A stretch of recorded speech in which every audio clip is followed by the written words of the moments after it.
राधे राधे मित्रों, स्वागत है आपका होली मैन चैनल के भगवत गीता सार श्रृंखला में, जहां हम भगवत गीता के दिव्य ज्ञान को सरल और आसान भाषा में आपके पास प्रस्तुत करते हैं।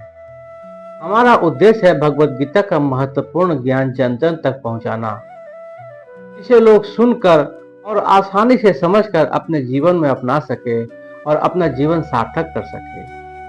आज इस श्रृंखला के एपिसोड 16 में हम अध्याय 2 सांख्य योग का श्लोक 24 और उसके आगे का भाग अर्थ समझेंगे। मेरा आपसे निवेदन है कि रोज थोड़ा समय गीता पढ़ने या सुनने में जरूर लगाइए। यह आपके मन को शांति देगा और जीवन की हर चुनौती को समझने की शक्ति देगा। आइए शुरू करते हैं। अध्याय 2 श्लोक 24। छेद्योयम अदाह्योयम अक्लेद्य अशोष्य एव च नित्य स्वर्गत स्थानो अचल अहम सनातना। अर्थात यह आत्मा अखंडित तथा अघुलनशील है। इसे न तो जलाया जा सकता है न ही सुखाया जा सकता है। यह शाश्वत, सर्वव्यापी, अविकारी, स्थिर तथा सदैव एक सा रहने वाला है। मित्रों, यह आत्मा अछेद्य है, इसे छेदा नहीं जा सकता। यह आत्मा अध्याय है, इसे जलाया भी नहीं जा सकता। यह आत्मा अक्लेद्य है, मतलब गीला भी नहीं किया जा सकता। और निसंदेह अस्वस्थ है, मतलब इसे सुखाया भी नहीं जा सकता। यह आत्मा नित्य, सर्वव्यापी, अचल, स्थिर रहने वाली और सनातन है। मित्रों, सनातन का मतलब होता है जो हमेशा से है और हमेशा वही आत्मा भी है। श्री कृष्ण यह बताना चाहते हैं कि हम जो नाशवान है, मतलब हमारा जो यह शरीर है, इस पर ज्यादा ध्यान न दे।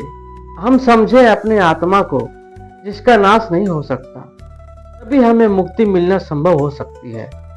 वरना मोह और दुविधा में हम फंसे रह जाएंगे, जैसे अभी अर्जुन फंसा हुआ है और अपने कर्म करने को तैयार नहीं। अध्याय 2 श्लोक 25। अव्यक्तयम अचिंत्यम अविकार्यम उच्यते तस्मात् एवं विदित्वैनं न अनुशोचितुम हर्षि। अर्थात यह आत्मा अव्यक्त, अकल्पनीय तथा अपरिवर्तनीय कहा जाता है। यह जानकर तुम्हें शरीर के लिए शोक नहीं करना चाहिए। मित्रों, आत्मा का स्वरूप अव्यक्त है, मतलब इसे व्यक्त नहीं कर सकते, समझा नहीं सकते। इसको अचिंत्य कहते हैं, मतलब आप इसे सोच भी नहीं सकते। यह आत्मा विकार रहित है, आत्मा में कोई कमी नहीं है। कृष्ण आगे कहते हैं, हे अर्जुन, इस आत्मा के इस गुण को जानकर भी तू शोक करने के योग्य नहीं है, अर्थात तुझे शोक करना उचित नहीं है। आत्मा अव्यक्त इसलिए है क्योंकि हम अपने इंद्रियों से इस आत्मा को समझ नहीं सकते।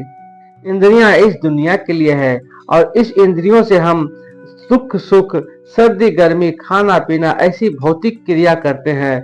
आत्मा इस सब से परे है। अध्याय 2 श्लोक 26। अथ चैनम नित्य जातम नित्यम वा मन्यसे मृतम तथापि त्वं महाबाहो नैनम शोचितुम हर्षि।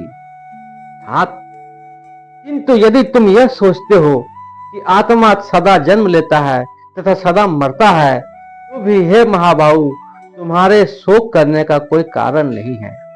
मित्रों, आत्मा का यह ज्ञान कृष्ण अर्जुन को इसलिए दे रहे हैं कि जिनके लिए वो शोक कर रहा है वो व्यर्थ है।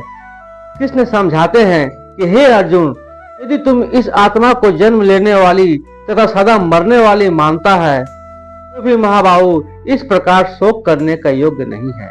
मित्रों, अगर अर्जुन आत्मा को जन्म लेने वाला और मरने वाला समझता है, तो भी शोक करने का कोई अर्थ नहीं है। अगर अर्जुन आत्मा को शरीर ही की तरह जन्म लेने वाला और मरने वाला समझता है, तो भी युद्ध में मरने वालों के लिए शोक करने का कोई मतलब ही नहीं है। अध्याय 2 श्लोक 27। जातस्य हि ध्रुवो मृत्यु ध्रुवम जन्म मृत्यु सच तस्मात् अपरिहार्य अर्थे न त्वं शोचितुम हर्षि। अर्थात जिसने जन्म लिया है उसकी मृत्यु निश्चित है और मृत्यु के पश्चात पुनर्जन्म भी निश्चित है। तो अपने अपरिहार्य कर्तव्य पालन में तुम्हें शोक नहीं करना चाहिए। मित्रों, इसने कहते हैं कि हे अर्जुन, अगर तुम यह मानते हो कि जन्मे हुए की मृत्यु निश्चित है और मरे हुए का जन्म निश्चित है, तो इससे भी बिना उपाय वाले विषय में तुम्हें शोक करने का कोई हक नहीं है। जन्म और मृत्यु तो जुड़े हैं, एक के बाद दूसरे का होना, शोक क्यों करना? इसका जन्म हुआ है, उसका मृत्यु तो निश्चित है। अगर आत्मा ने जन्म लिया है, उसका मरना भी निश्चित है। मित्रों, इसने यहाँ यह कह रहे हैं कि न जाने हम कितनी ही बार उन बातों के लिए शोक करते हैं जिसका होना तो तय है, यह समझदारी नहीं है। जो तय है वो होगा ही, और जो होगा ही उसके लिए शोक करके अपने को दुर्बल या कमजोर बनाने की क्या हो सकता है। मित्रों, आज के लिए बस इतना ही। अगले एपिसोड में हम इसके आगे के भाग को समझेंगे। आज का प्रयास यदि आपको समझ में आया हो तो वीडियो को लाइक करें और आगे के भागों का नोटिफिकेशन पाने के लिए चैनल को सब्सक्राइब कर बेल के निशान को दबाएं और अपनी राय हमें कमेंट्स में लिख सकते हैं। बहुत जल्द मिलते हैं अगले एपिसोड में। तब तक के लिए राधे राधे।